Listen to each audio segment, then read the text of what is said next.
Hi, Federico. How are you? Good to be on the stage with you again. Anytime. Thank you. My name is Shazad Azam. I'm the owner and founder of a company called IDA International. Our headquarters are based in Bahrain. We're a hospitality design company. We have offices globally. We predominantly are focused on delivering hospitality projects throughout the region. Very blessed to be working in this part of the world. Um, it's quite an amazing journey in the last 10, 15 years of where we started from in a small town of Bahrain and you know we have this global footprint of what we do today. And I think a lot of that is thanks to the region and what we've done here. Um, Recently, we were shortlisted for the CID Awards, and I was really pleasantly surprised that we had 14 nominations, and I was like shocked, because if you think really, about how the Middle East works, and me and Federico were talking about it earlier, that there's a traffic between Dubai and Riyadh. This is the traffic that you have going on, and then little Bahrain, a company is receiving 14 nominations at the awards, which is incredible. Okay, and all I can say is thanks, for the opportunity in the Middle East to work. What is IDA? So IDA is a multidisciplinary design company. Um, and we like to think ourselves not just as designers but problem solvers. In the Middle East right now, the thing is not to go and design projects and have these beautiful projects on your walls, but also to deliver those projects, and that's what we're here to do. Okay, and thank you for having us. Anytime. You are a designer. You started your firm started to be heavily involved in a project in Saudi Arabia. Saudi Arabia is very historical place. How you manage to combine the balance between sometimes the local architectural and sometimes the new trends, the new architecture, because our clients don't want only hotels based on local architectural style, but also want to combine between local and future and innovative design. How you balance when you have with your clients in Saudi Arabia? Very tricky to do. Look, we're blessed enough to work across the region. As Mohammed said, from the north to the south, we work everywhere across Saudi Arabia. I was just with a friend yesterday, actually last night, from PIF, and we were talking about. I mean, mostly we were crying in our sorrows, like we do as friends. Okay, but then we got talking about work, and he said, "Look, the remit of any PIF company is not to go back and recreate traditional Saudi Arabia. That's not the remit that we have as PIF. The remit they have is to reinvent that traditional elements and then bring them to the future, right? And we recently took part in a project where one of our younger designers in the office came to the table and she said, "Look, I don't want to be lectured on history. I don't want to be told how to design a project historically, Najdi or Jazi, whatever the thing is, because I can go to Wikipedia, I can Google it for myself and read up on the history. Okay, I want you to pass the heritage on to me, but in a way I understand it, right? My 7-year-old has 3 iPads, okay, and she complains that one runs out, she goes to the next one. She's 7 years old, okay. So I feel like that we're all really blessed to be working in this region, and we're all very successful, but we need to tell the story of Saudi Arabia's past in a way that the new generation will understand and appreciate, right? So when you recreate any historical reference and everything else, it needs to be done in a modern interpretation, okay? So at IDA, all our projects are narrative driven, and we often go to clients and when we discuss, the boring subject about fees, we said the way we approach the project, whether it's 10K or 10 million, it's the same way. It is a narrative driven design, based around a narrative, around a story. And when you tell that story, it has to be based on the context of the location of that, whether it's a hotel, it's an architectural project, or whatever it is that you tell. The balance of that project has to tell a story. That has to come out. Now, we have, I don't know, I think live hotel projects right now. It is so difficult to keep regurgitating, nudge the design and tell it again and again and again, right? So really one of the things that we like to do is not just marry historical references and the history, but also the experience, okay? So a really good design will not just go back to the history of that area and the context of that area. It will balance what the guest needs are, what the operator needs are, and what the client's needs are. They're really, really important. And I think that's one of the few things a lot of people forget. Like you'll get some companies which are really boutique driven. The project is all about design, okay? And I've been to some of those hotels or some of those restaurants. It's not comfortable to sit in. The chair is too heavy to move, right? We were working with the royal family in Bahrain, and we designed the dining chair. When the dining chair came in, you know, for the crown prince, it weighed 56 kilos. It took 2 people to move it back. And it hit me suddenly that, why do we design like this? It was like 3 layers of plywood underneath to make it stronger, you know? It just didn't make sense, right? The chair looked really grand, royal crest was on there and everything else. And I looked at it and I apologized to the representative and I said, give me 2 days, let me go away. And we completely stripped it down, and I think we made it much lighter, so it could be moved. It's just practicalities like that. The piece has to work, and that's the most important thing about your design. It can be rooted in deep cultural elements, but it has to work. It has to deliver. It has to work. The requirement in a secondary or a tertiary city is completely different what the requirement in Riyadh will be. So that has to be there in the concept from day one. If not, you can deliver a product that's not right for the What's amazing, just last week I was in the UK, and I was sitting next to an old family friend, he's a doctor, and he was talking about the line, okay, but in not a complimentary way, you know, how it was so big and how it's so small. And I said, you know, I was talking to someone about the line, and I've got a lot of friends who work out there and everything else, and he said, do you know there isn't enough silica in the world to have the glass to build the line? So clearly it was a vision that was not deliverable, okay? And the vision is very clear. You can go plus and minus according to the needs you have, right? And one of the things that really impresses me, right? I struggle to run a company that we set up and what we are doing, is that the level of thinking and sophistication that's in place this time around is incredible. Like you said, TDF, the criteria, it's the level of thinking they put together is just incredible. I watched an interview where one of the ministers was talking about the reliance of Saudi Arabia on some of these PwC, KPMG, McKinsey, you know the same interview, right? And he said, you know, it will probably take us 100 years to learn the lessons that those companies are teaching us. But right now we are beholden to those companies because they bring those systems. In a way, you asked earlier about the international designers, right? So I think it takes time for a nation to learn and evolve, right? But what we are witnessing now is just incredible because the timeline this is happening, I don't think we've ever seen this kind of growth.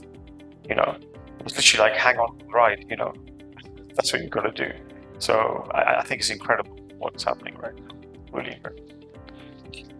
Well, speaking about design, and do you see any conflict of any issue or between what their design concept and what's their traditional way to deliver the project here in Saudi?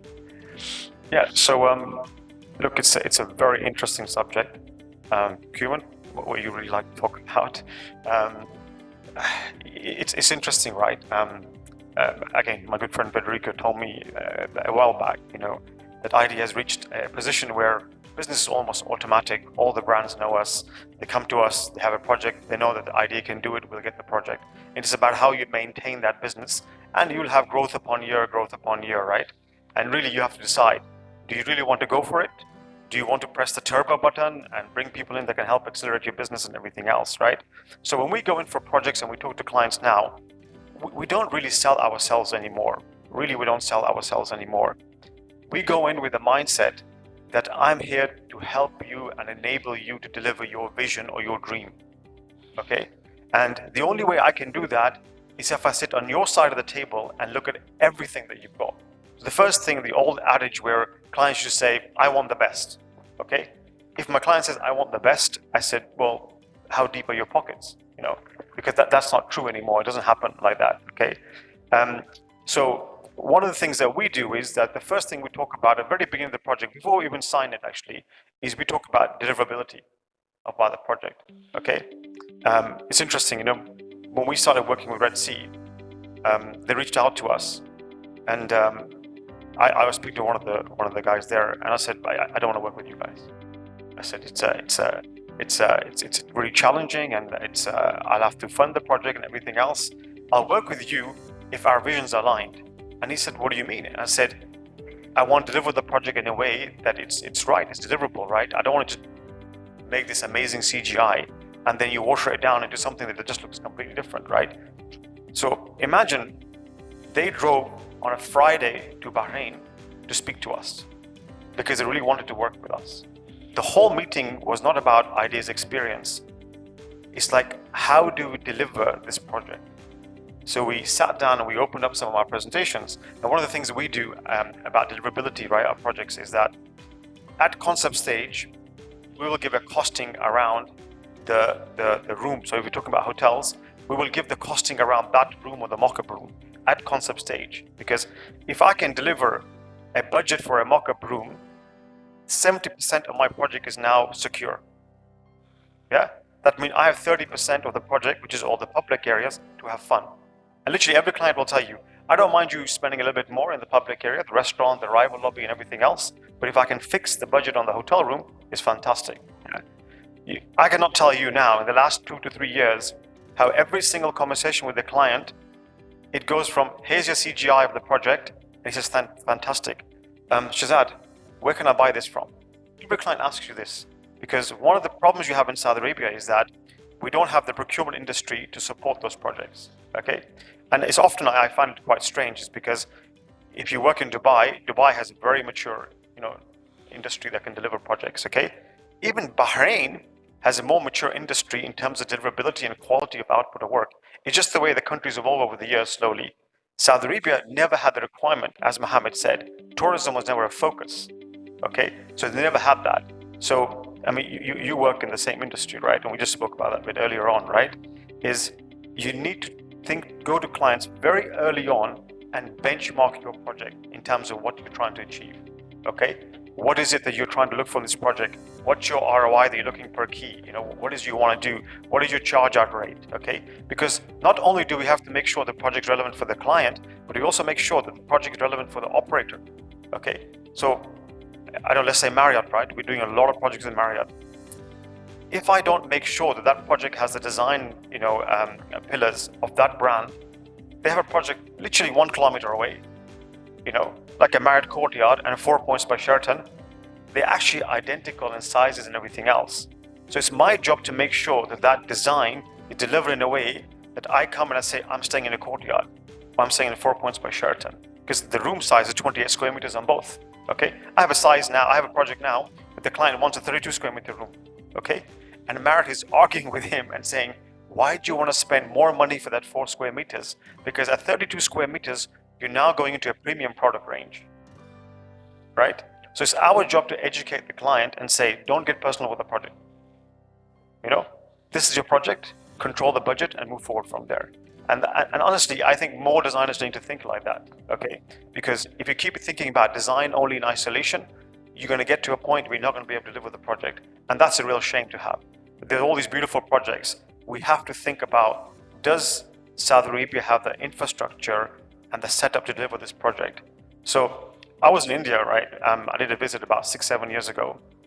And every hotel I went to, the stainless steel was awful, okay? Like the lift surrounds and stainless steel did not look good. And I thought, look at this beautiful intricate work over here on the wall, and the stainless steel looks awful. So I asked my friend, who's in the hospitality industry, and I said, why is that? And he says, we don't have a stainless steel industry. So any project you see is good because the procurement was done in China, it's okay. But everybody else who doesn't have the access to procurement in China, they just do it locally, and the guy comes and beats you with a hammer and just puts it up, with rivets.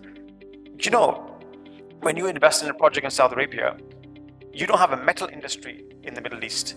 So if I ask for a PVD coated piece of brass, the bathtub is about 1.5 meters. I can't get a piece of brass coated longer than that. But I went to China, thousands of companies can do it at much lower cost. So we have a responsibility that when we design our projects, we have to remember that if I put a big brass screen in here on the project, I can't deliver that in Saudi Arabia. The only way they're going to deliver it is by painting it, with some spray paint.